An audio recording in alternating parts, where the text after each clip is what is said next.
કે આ વિસ્તારની અંદર ખાસ કરીને આપણો વ્યારા છે, સોનગઢ છે, ઉચ્છલ છે, નિઝર છે, મહુવા છે, આ વિસ્તારના લોકોને ધન્યવાદ આપવા માંગુ છું બે બાબત ઉપર.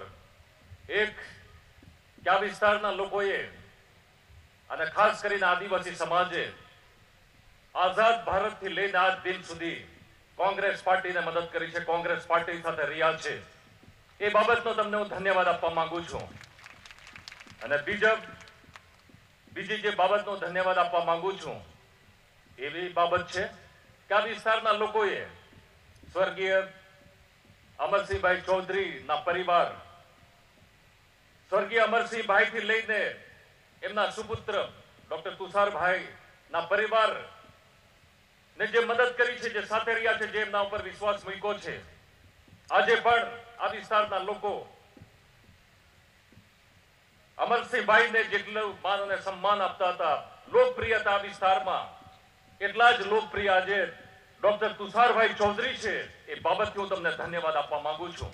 એટલા માટે કે ડોક્ટર તુષારભાઈનો જે સ્વભાવ છે, જે કાર્યશૈલી છે, જે કાર્ય પદ્ધતિ છે, જેનાથી એમણે ખૂબ લોકપ્રિયતા મેળવી છે, એ બાબત ખુશીની છે. આજે આપણે જોઈ શકીએ એક સ્વર્ગીય અમરસિંહભાઈ ચૌધરી જે આ વિસ્તારના, આ પ્રદેશના મુખ્યમંત્રી હતા, અને બીજા હતા પૂજ્ય માધવસિંહભાઈ સોલંકી કે જેમના પુત્ર ભરતભાઈ આજે આપણી વચમાં છે.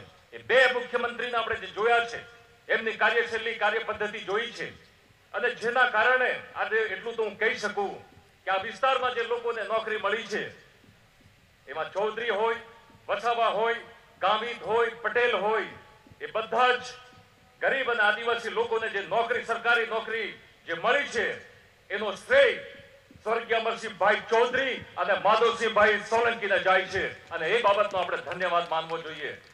કોંગ્રેસ પાર્ટીએ પણ જે પ્રમાણે આ વિસ્તારના લોકોએ, આદિવાસી સમાજે કોંગ્રેસ પાર્ટી પર ભરોસો કર્યો, વિશ્વાસ કર્યો, કોંગ્રેસ પાર્ટી સાથે રહ્યા, એ જ પ્રમાણે કોંગ્રેસ પાર્ટી અને કોંગ્રેસ પાર્ટીના નેતૃત્વએ આ વિસ્તારના અને ખાસ કરીને આદિવાસીના લોકોના માટે, સમાજ માટે આરક્ષણથી લઈને ગરીબ સમાજ છે, ગરીબ આદિવાસી છે, પછાત છે, તો એમનો વિકાસ કરવો હોય, એમને આગળ લાવવા હોય, તો એમને આગળ આરક્ષણ આપવું જોઈએ સરકારી નોકરીઓમાં, શિક્ષણમાં.